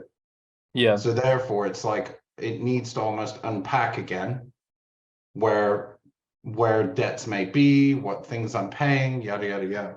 So does it just keep following? I guess my question is, does it go back to square one with things like I don't know? Does it understand that, or is it? It's a good question. So in the prompt training that I've given, I actually go in on this, and it's basically defining what a satisfactory answer is. So you tell the AI, do not move on from question 1 until you have a satisfactory answer. This is what is defined as a satisfactory answer. For this Aunt Meg one, there was no clear definition of it. It was something, you know, I put together for Dan, like, you know, in a few hours, just like to get this like up and running. So that satisfactory answer needs to be really specific to your niche to go, this is what a good answer looks like. Do not move on from this question until you get a good answer to this. After that, move on to question 2. I see. Okay, so if we were doing it properly, we'd have that kind of 3 levels. Like, I have no clue, I have some clue, I know exactly what I owe, and then it would kind of work on the basis of those 3 and make context relevant to whichever one you chose. Is that right? So in that example, because it's debt, what we would be saying is a qualified person is someone who can afford to pay £100 a month towards their debt. If you did not give a monetary value, you know, above £100, it'll just tell you you're unqualified. Sorry, we can't help you out here. It's only interested, and it will help you. It will say, I'm looking for an answer like this. Can you know, tell me a specific amount? How much can you afford to pay? And if you don't give it that response it's looking for, it won't move on to the next question, or it'll tell you that you're disqualified. Basically, or say basically in a nice way, unfortunately, we can't help you. We don't think, you know, we're the right, like, you know, business for you at this time. Jamie, can it iterate? So let's say what's happened to Michael, and we've you know, he's broken it for whatever reason, right? We can have a look at those chats and come back and iterate and kind of block off some of these things that might have been causing issues. Or so it's spoken about in the prompt training itself. And I give a very specific example where I'm breaking the prompt, and I'm showing how the responses are broken and how it can be broken. And in the actual training itself, we're showing you how to prevent that from happening by defining what an appropriate answer looks like. In this case, we haven't defined what an appropriate answer looks like. And to be honest, all it's done is it's just kind of continue the conversation. Cool. If I may ask one last question, at the end, I say something like I'm a bit lost with it. Does it get to a certain point with asking that question when, can you train it to say, ask this question X number of times, at which point then offer to book a call to like have a chat with a human so that you don't get to the point where you annoy somebody so much? Do you know what I mean? It will just respond indefinitely. It's quite simple. You're just giving it instructions. Ask these questions. This is what a good response looks like. This is what your job is. At the end, once all the questions are being answered, book them in for a phone call, and you're only booking qualified people. It's as simple as that, you know. Okay. Yeah. Cool. But All right, I think that's a really good example of some of the challenges, right? Because that is something where, so what we kind of know is AI is imperfect, and it's figuring out where it goes from doing a good job to doing a crappy job and having it quit before it gets there. That I think that's the moment in history we're at, because you're right. There is a point where you're just like, clearly this isn't, like, you don't want to know it's AI. I think that's the big thing, right? And the second it starts answering something that doesn't make sense or is annoying, some humans are annoying, don't get me wrong, they'll say silly things, but if it just keeps on trucking, it's like, then you just lost the whole lead. Yeah. And that, I guess my point was, at a certain point you could probably say, if no answer, get to book a call or something. Is that fair? Can you do that? Is that what you're saying, Jamie? I mean, yeah, definitely. You could do that natively within HighLevel already. If someone doesn't respond, within like set time frame, time it out, you just send a message with a link to book a call. Okay. Cool. All right. Hey, listen, we're going to have to move on because there's a ton of questions. And Shaun, I know you've got a really busy day ahead. So is specifically for Shaun, and then we'll kind of let him go because he's obviously a busy man. If you just type in the chat box specifically. That's okay. If not, I'm kind of a boring guy. And I think Jamie is really pushing the bounds here. And I think this is super cool. I actually learned so much on this webinar. I'm just happy I got to come. Thanks, man. It's so good to have you. Well, thanks for providing the platform for it. Yeah, man. We'll keep making it better. So we'll roll out our AI strategy here ever so shortly. But the chatbot for us isn't it will be a Q2 offering. So I think, and I think one of the big value props. So we saw this actually early on, because we're not, this isn't like, this AI stuff isn't new to a lot of us.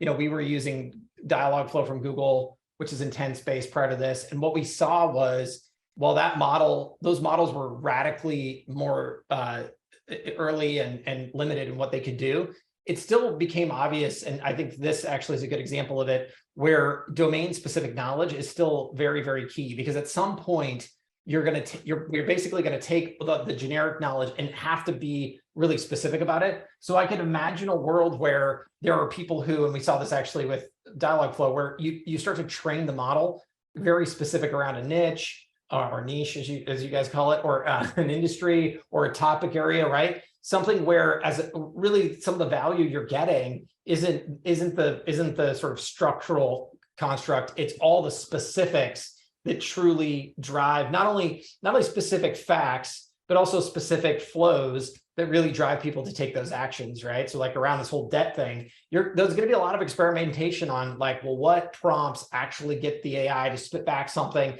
that is comprehensible, but not too big, and honestly is empathetic in the right places, and then finally gets a person to actually take the next step. I think that is a whole field into itself. So I'm pretty excited to watch this roll out. Thanks, man. Someone's just said, I don't want to know what coffee you're drinking, because I wish you were in it. Whatever they're serving, I'll take, just lots of it, very copious amounts. Lots of it. That's intravenous drip. Yeah. Mate, this is amazing. Again, Shaun, thank you so much. We'll let you go, mate, because we know you're busy, as I said. And no worries. Well, thank you all. I certainly appreciate you being here, and we'll talk next time. All right, Shaun, take care. Bye. Bye-bye. Bye-bye. All right, I'm going to start trying to read out questions here as we go and go through them. All right, Dan, Shaun, amazing to be part. Yeah. Okay. Love the flow. Yep. Awesome. Is the binary question on a higher level lander? Rob, no, the binary question I'm talking about is sent to them via SMS, which is why it'll tie so nicely into what Jamie's built for us. Are you ready to book an appointment? Is another good binary question, Shaun said. Is it on SMS or email? We send that via SMS and email. How are you segmenting, asking more questions? Is this happening by a sales team? So Lawrence, yes, we're segmenting at the moment with our sales team. And we've got different offers and landing pages and stuff built for those different offers.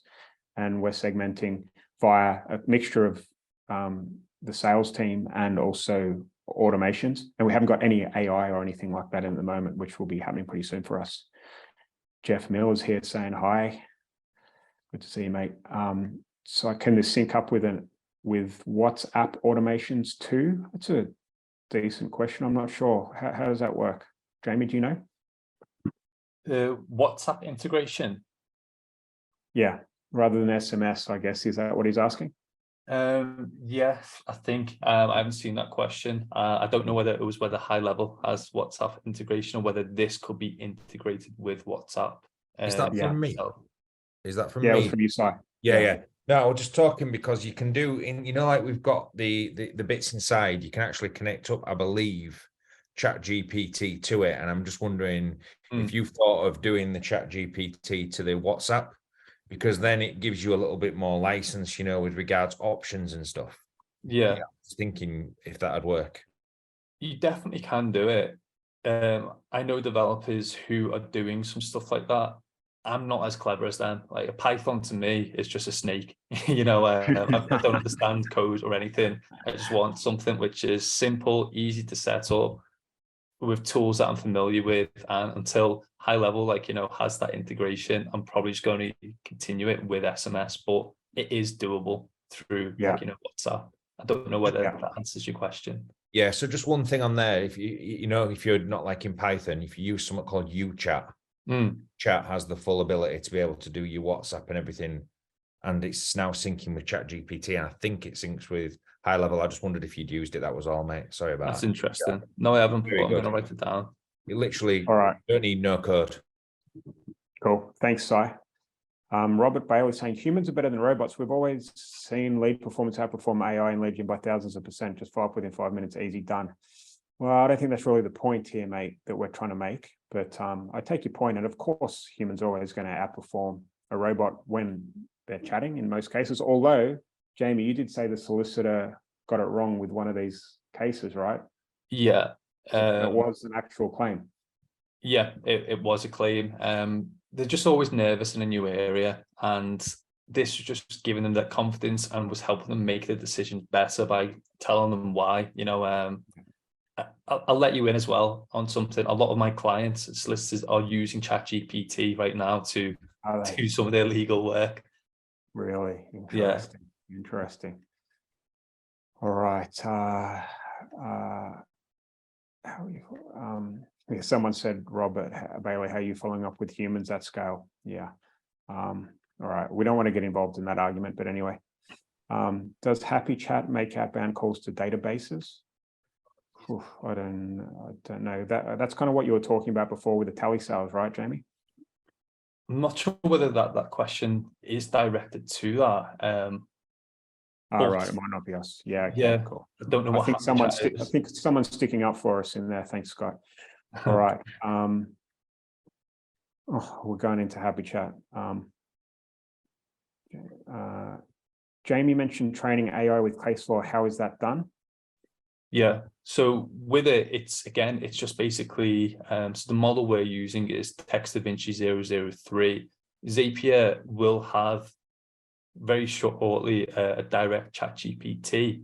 So it's basically an improvement in the quality, right? By the way, Make already has that improvement, but you can basically ask the AI model, are you familiar with this law and the rulings around it? If it says yes, then what you can then do is prompt it and say, what questions and answers would you need to know from a client to understand whether they qualify for, a potential claim or not? So you're asking the AI, what information do I need to feed you for you to make a qualified answer? Okay, amazing. I hope that answered your question, Andrew. Just type back if you don't, we'll get to you in the end. Oh God, there's a whole argument going on in this chat. Jesus. Come on, guys. It's all about the love in here, not the hate. Cameron saying super impressive. Terry saying I need this. I hope you've got it, man. So one issue with GPT, OpenAI is that its language model is not a math model. It's terrible with numbers and makes things up. Be aware of that. You found that, Jamie? So it can make things up, and it's all on the temperature setting, right? So in the training which we provide, we basically say, reduce that temperature setting to 0.3. So it's on a scale from 0 to 1. 1 is we're giving you free reign to answer in whatever way that you want it, in whatever way that you choose to answer, like these inputs. With 0.3, we're basically saying, we're reining you in a little bit. We just want you to answer the way that we want you to answer. So the responses are a little bit more boring, but they're more predictable, and the more safe, and it's accurate. Like it's more accurate than increasing that temperature setting. Yeah, cool. All right. Following what Peter said, aren't you taking a big risk having ChatGPT summarize anything from case law? It is a fairly high error rate, and that would seemingly open you up to some liability. I have a PhD in machine learning, and I don't think people fully appreciate the error miscue rate of some of these models.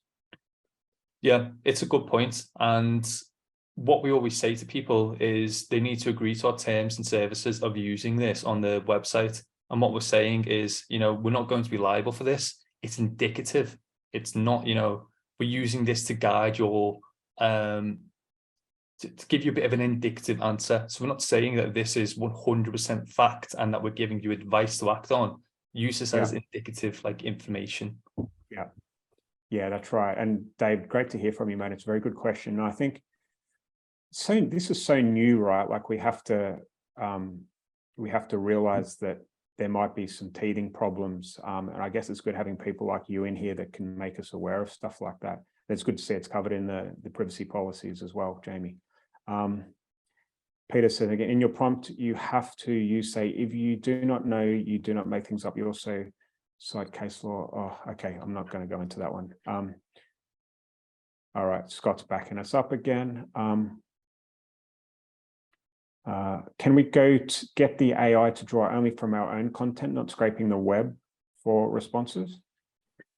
You can basically just, so we do this with FAQs in a way, and we just kind of say, we want you to base your answer on everything we've included in square brackets. And then we'd give a lot of content in square brackets and just go, read the client's input, read this, whatever's in the square brackets, and then just kind of answer from that information. Yeah. So you could have 63 FAQ questions and answers. Can you just copy and paste them all under the square brackets, and it'll just learn from it and answer from that?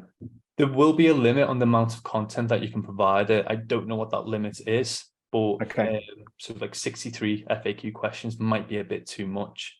Okay. But that's essentially, let's say it's 10, right? Yeah. And then we'll go through, easily. One of them might be, can I get a refund within 30 days? And the consumer asks, what's your refund policy? It'll automatically read that and spit that back to the prospect. Cool. So clever. Question, Sean Myers, can we get the AI to draw? Oh, no, I've said that one. There's lots of comments in here. Fine tune. Thanks, Python. How do we use, Terry, how do we use ChatGPT with Go HighLevel? Was the only way to use Zapier? I think you said, what was the other one, Made? You can use Make. There's Pabbly, but I wouldn't suggest it for the time being. Just Make and Zapier, probably the best routes right now. Interesting.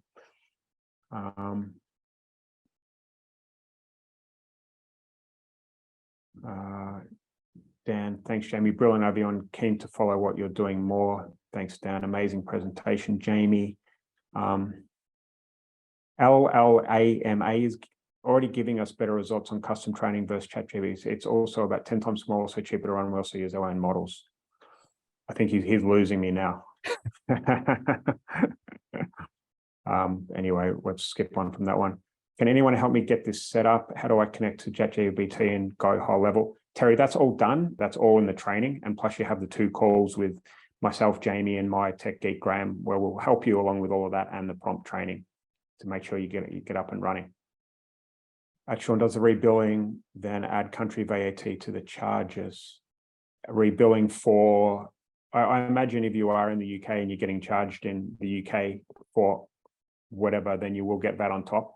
But if you're getting charged from America or whatever for high level, I'm not sure what you're asking, David, but if it's a US thing, then you don't pay VAT on top of it.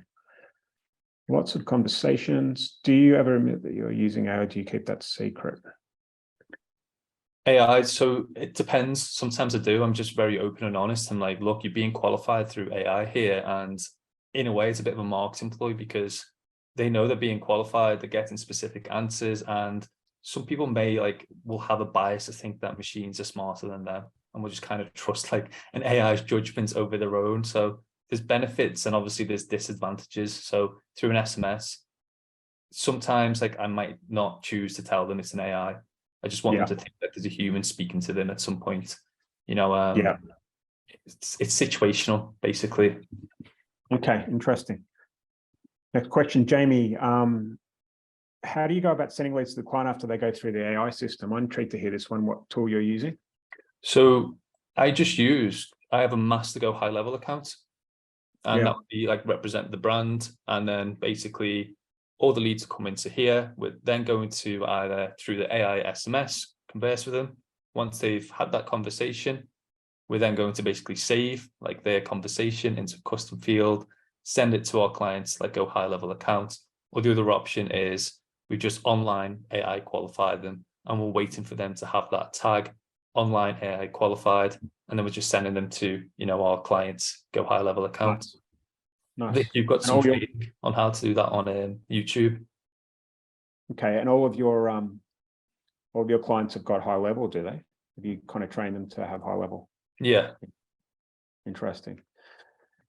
Does it work in French? Other languages? In French, I believe it should do.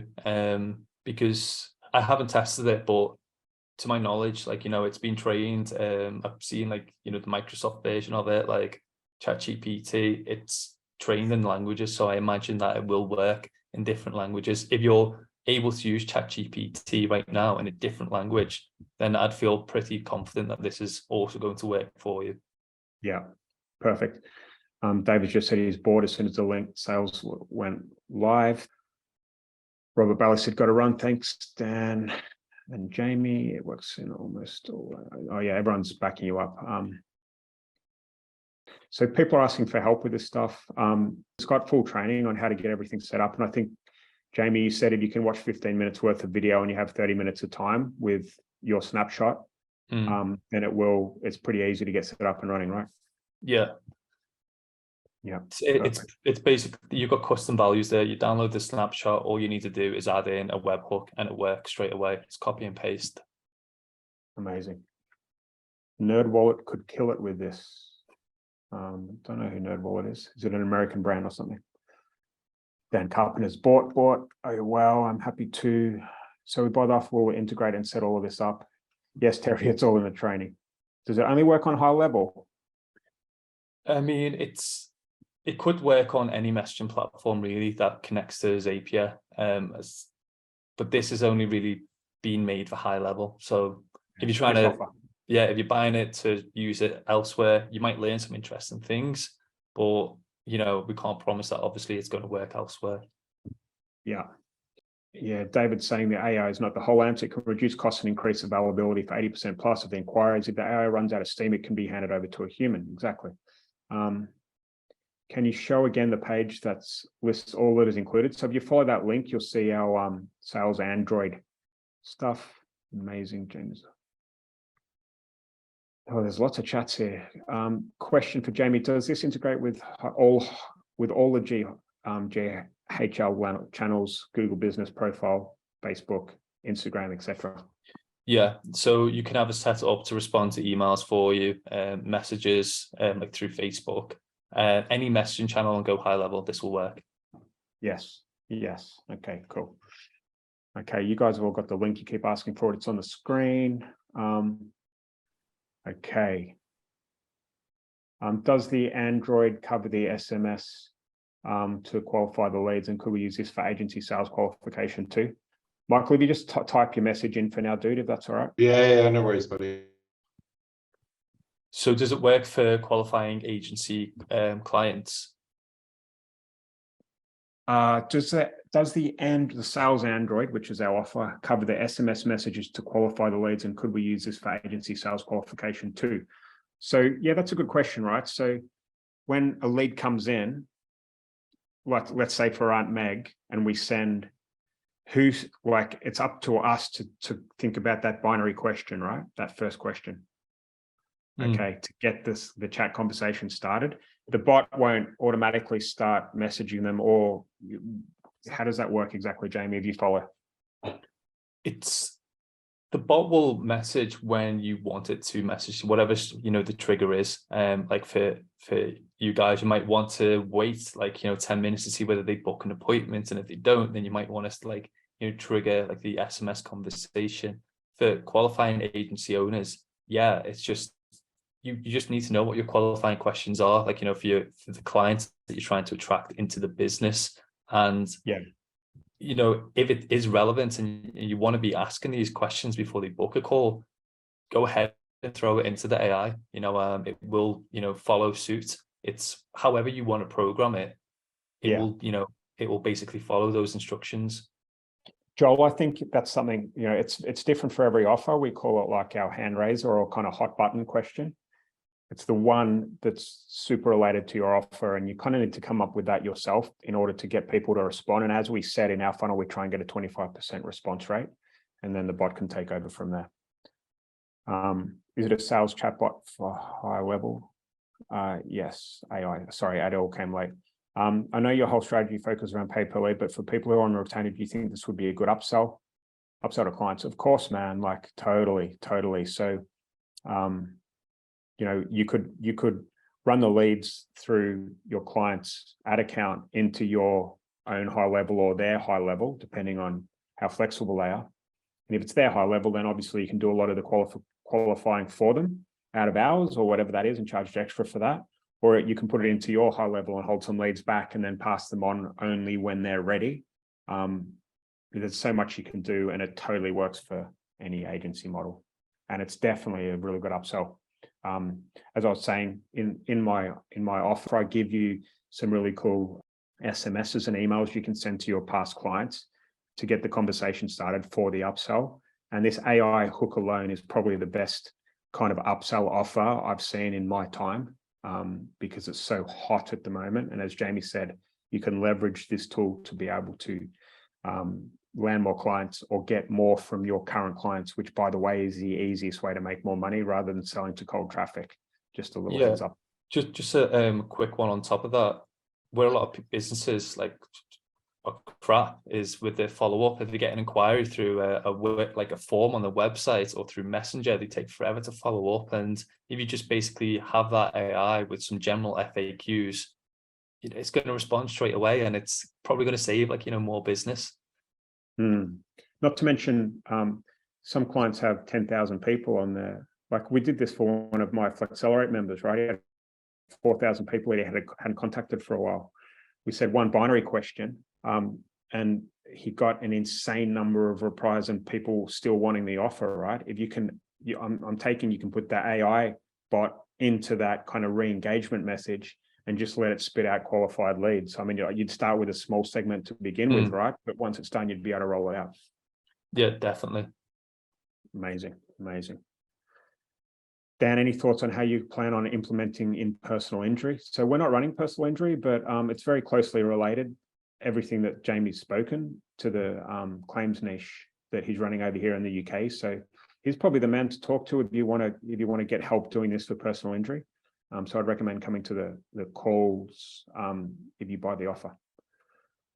Scott's saying great stuff. I'm in. Oh, we got some good guys here. Good to see you, Scott Corbett. I haven't seen you in a while. Do you get the free play when you buy the Sales Android? Yes, you do. We're calling it the click and deploy Android because it's that fast. All right. Chris Silver, can this work with Go Pipeline Pro? Or does it have to? I think we've answered that already. Can this be used in local businesses? Yes, Adil, it can. How do you get leads to engage with AI in first place? Well, that's what we just spoke about, John. You have to come up with your hot button. Something like, let's say you've got an old database, right? The Dean Jackson 9-word email or SMS. You could send that, and that would be a really good way to get the bot re-engaged. This is not complex, right? The re-engagement usually is a very simple binary question.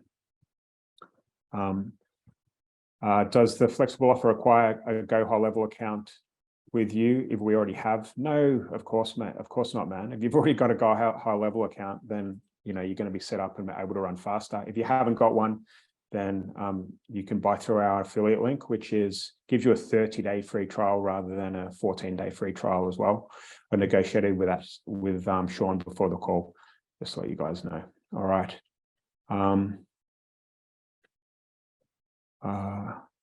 Is the AI able to book directly into the calendar on HighLevel, or does a human need to take that booking step? If the AI is able to is the AI able to offer actual availability based on the calendar? Sure. So it's a good question. You can have it just generally book people in, just agree to a time, and it will just basically agree to any time, right? And that is if you don't have the higher level of the Go HighLevel account. So I think was it SaaS is the highest tier. You need the SaaS tier to have access to Go HighLevel's AI booking bot, I believe, right? Just double check on the website with that one. But if you have that, you can use these two AIs together. The first one to have the conversation and to qualify, the second one to book in an appointment, and it will look at your calendar. So Go HighLevel's AI calendar is really, really smart, really clever. I would recommend using that one, because you're going to get better results. Amazing. Joss has got it, no brainer offer. Nick's saying this is possibilities are almost endless. Yes, they are. With your ideas for Solar Gen, can Jamie imagine tying this into Project Sunroof data from Google? It's an interesting question. I don't know what Project Sunroof data is. Neither do I really. I think it's probably is able to scrape, where people's homes are and figure out like square footage and maybe, I could be wrong, but figure out how much the solar is going to cost, how many panels you need, and how much savings you could have probably from some kind of satellite something. I don't know. Yeah. If the end goal is literally just to kind of get to do a pricing thing, you could do it probably with additional add-ons to this snapshot. It'd just be really complex, but it is doable. But yeah, with this snapshot, it's just totally converse with people. If you wanted to get very specific with pricing, it is doable, but you'd need to build out this snapshot a little bit further. Yeah. I think that's kind of down the line, right? As smart people like Jamie get their hands on this stuff, the opportunities are endless. Nat Green, as client support bot, can we handle all the FAQs? Oh yeah, we've spoken about that. Also, are you integrating with Google Sheets for the prompts? I've seen a couple of other developers do this, which help get around the open AI characters limit. Thanks. Not doing anything with Google Sheets for prompts right now. What you can do is you could probably replicate what they do with Google Sheets, but having the prompt saved within Go HighLevel itself and having it kind of pull in anytime you want to update that prompt. Yeah. Okay, cool. Zapier.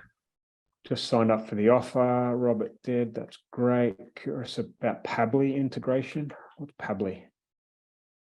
Right, yeah. So I mentioned not to use it, and I did see that question. Right. The reason for it is OpenAI, brand new company. It's still scaling its systems. It occasionally goes down for 5 minutes, right? And what happens is if you send a message out through Zapier, and it hits like the API, it hits OpenAI, and they have a brief moment of down, your message won't send. But if you do it through Zapier, you can have auto replay ticked on, and it will always send that message. It just means there's a delay of like 5-10 minutes. It's in a conversational format. It's not a big issue because that's how people talk. They're not there instantly responding to people. There's usually a slight delay of 5 to 10 minutes, and it rarely happens. That's why I'm asking people, just use Zapier, just use Make. It's going to be easy. You're going to have a better experience with it because you've got that safeguard, so that if the message doesn't send across, it will just auto replay that automation until it does send across for you. It's just kind of safety barriers, that's all. Cool. All right. People saying congrats. They're waiting for this to come out. We're the first to the market. Congratulations. We are very lucky to have Jamie showing us this, people. I would love to see what you are doing for Ask Marge. That's Aunt Meg. Ask Marge is a pretty cool brand name as well. You should get that URL. Will you have a course on this strategy? Sergio, at the moment, like I don't like kind of teaching too much until we've proven it, but our whole pay-per lead like program and where we're heading with stuff is going to be based around us building this brand, because we think the days of thin lead gen brands might be a little bit numbered, and we're trying to build something that we can kind of build a huge database on and maybe sell down the line and really help our consumer with. So yeah, there will be, but it's a little while off yet. We're still figuring stuff out. So it's a real fun journey at the moment. Adil, I'll buy it if I can provide some clarity on how to use it for local businesses. Dude, I can't really go into clarity here right now. I think if you missed it, you should probably just read the sales letter that we put together, and that'll give you enough information. If you don't want to buy, that's cool, man. But yeah, I hope you understand. Well, I booked the appointment for you via AI conversion and put it in the HighLevel calendar. I think we've already spoken about that. Michaels, can you use it for follow-up with leads that couldn't be contacted by the sales team, assist with document collection? Yeah, I already do this within like the legal niche itself. It's just dragging people to a certain stage in the pipeline. You just check in, have they uploaded or moved to the next stage in the pipeline? If not, send up these messages, chase them. You can even have the AI kind of write funny responses to people. So at one point, if a client didn't respond to a message, the AI would basically tell them, like, they're an AI. If you don't respond to my message, like their creator's going to tear me off, and I'm going to get deleted. Please help me out by answering my question. So it tells like, you can get really creative with it at times in the follow-up process. Yeah. Cool. Thank you. Yeah, Michael, look, the workflow and everything's covered in the training, right? Yeah, it's in the snapshot. Yeah. Does this include a commercial to resell to our clients? Dennis is asking. Yeah, man, like it's just inside HighLevel, right? So as Shaun was saying, you just kind of sell it on to your clients, right? You can use what we've done here and make much money with it. Trust me. Aval, what is the live call prompt masterclass? When is it? I need to chat with Jamie actually after this call. We didn't know how it was going to go, but it will likely be around midday EST, probably on a Wednesday, or I don't know yet, but the first one will be next week. What's your link for buying? What's your link for buying HighLevel? Never mind sending the course. Is this good for used autos? Dude, this works for any niche. Daniel's saying that's exactly what Project Sunroof is. It was a good guess then. I was getting to that point mixing with other tech. If you've got Bing AI's beta, it's getting really interesting responses. Chris, if you run a range engagement page and got a massive response, would it potentially crash? It's a good question. Jamie? Would it potentially crash? Sorry. Yeah, sorry, mate. I saw you off with the fairies there. So we're Thanks for calling me out. Chris is asking if we like, let's say we've got a database of 4,000 people, right? We send a binary question out that goes, are you still looking to get mortgage, no money down? ? And then you suddenly get like 50 people going yes. What happens then? If you're getting 50 people saying yes, so we've probably tested it up to 200 people interacting with it at like, at any one point. At that time, it did start to kind of like slow down, as any software system is. You're relying on three pieces of software. So it's like, if you're doing it en masse, what I would just suggest is have a buffer period of 5 minutes in between, sending out like these messages. It will work. It's just going to be slower. That's all. If you want the instant responses and the best experience, buffer period before doing large volumes, otherwise like the trade-off is your client's just going to get like slower responses. We're probably talking 10, 15 minutes as opposed to instant. Yeah, okay, makes sense. All right. Stephen said, do you plan on doing any updates to this version 2 upgrade perhaps down the road? I haven't even thought about this, man. Like, it looks like I haven't even checked how many people have bought it, but it sounds like it's pretty cool. And who knows where it's going to lead from here. I think what we'll see is we'll have the masterclass calls with you guys. We'll figure out what you're struggling with and you need help with something. Then we might create another offer. It really just depends on what Jamie wants to do and what that's going to look like. Dan, is this the right product if you don't have any experience with HighLevel? Are there any resources you can suggest to get me past the basics fast so I can dive into deep with the offer? Saad, dude, like HighLevel, super easy to use. Even I can use it, which is saying something. And everything that Jamie's put together is enough to get you started with what we're talking about today. But of course, like anything new that you use, there's going to be a period of like struggling and getting to know it. But there's plenty of great resources inside HighLevel, and they even do an onboarding call with you and get you set up and showing you how to do it. So I'd recommend that path. But everything you need for what we're talking about today is inside the training, and it's super easy and fast. I've seen what Jamie put together and it's great. Do we get to see the zaps you created, Jamie? So that is within the trading itself. It's basically webhook, OpenAI, lead connector. Yeah. Do you need Zapier? Yeah, you need Zapier, Chris. Are we talking 2 zaps used per message response? Not an issue, but can I understand why we might need to increase lead cost to accommodate this? It's not increasing the lead cost to accommodate it. It's increasing your profits because you've got an AI qualified lead there, which has jumped through more hoops. So it's worth more money to a client, but it's like 1 full zap sequence per message. It's pennies really. Yeah. Okay, cool. Question, how is this different from WooSender? You haven't heard of that? I don't know what that is. I'm not too sure. Okay. Does this need an OpenAI AI account? Yes. So OpenAI is free to use. As I said, I've probably sent thousands of messages and I'm still waiting to be charged. Yeah. Okay, cool. Is there a replay of this question? The Zoom is bad and choppy. Have you seen that, your end, Jamie? Has it been choppy at all? No. Okay. Must be a problem your end, John. There is not going to be a free replay of this, but there will be. If you buy through that link, then you'll get the replay. All right. Thanks. Where do we find? Thanks. Can we get a replay? Not choppy at all. All right. There's a few Q&A ones. Could Jamie show us how he sets up the prompt in Zapier? He mentioned he would. That's in the training, dude. Can we use WhatsApp? WhatsApp question.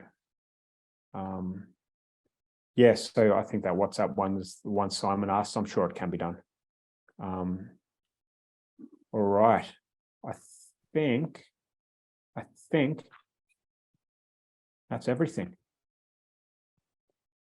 We're coming up bang on 2 hours. Just want to thank everyone for turning up, and Jamie, especially thank you, mate. Like, it's so generous of you to be able to put this together for us. It's been an absolute pleasure. I appreciate it. Like, I appreciate you for inviting me on and to talk about something like this. You're the man. Oh man, it's so exciting. I look forward to seeing you in a week's time with the Q&A call. Thanks for the guinea pigs, Michael and Sai, for chatting to us. Everyone's just buying, so this is awesome. We're going to have a big fun on our call next week. Hopefully you guys will be out using it and having some results before the call. But please Please do turn up if you have bought and let us know how you're going. Again, thank you for everyone. Thanks, Nat, for helping us out. And I'll leave it there, everyone, and I'll catch you later.